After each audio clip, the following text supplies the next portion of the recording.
Morek Milabo est un rescapé. Il a quitté il y a un an son village de la province du Maïndombe pour fuir les violences, sans rien emporter avec lui. Des miliciens sont entrés dans notre village. Je suis parti vite à pied et c'est là que j'ai pris un tir dans la jambe.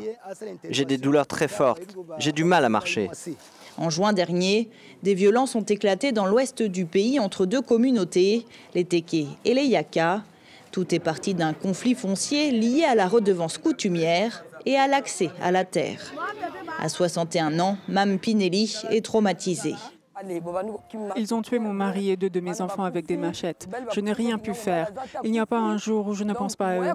Nous n'avons pas pu les enterrer. J'ai dû fuir pour sauver mes 3 autres enfants. Comme elle, ils sont plusieurs milliers à avoir trouvé refuge dans la capitale. Mais tous craignent des représailles.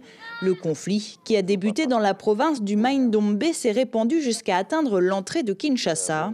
Dans la commune de Maloku, la vidéo d'un chef coutumier décapité par l'une des milices communautaires a semé la panique. Pour ce défenseur des droits de l'homme, ces violences ont été instrumentalisées.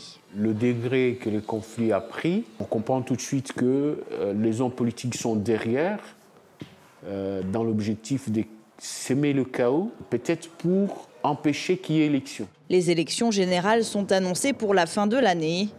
Pour pacifier la zone, les autorités ont mis en place une commission pour enquêter sur les crimes commis dans cette région du pays et lancer des opérations militaires pour sécuriser la province. Le souci est d'éviter au maximum des dégâts humains. Donc, nous sommes en train de les contrôler, de les contenir et ça diminue de plus en plus. Si vous suivez bien, l'ampleur qu'il y avait auparavant n'est plus la même aujourd'hui.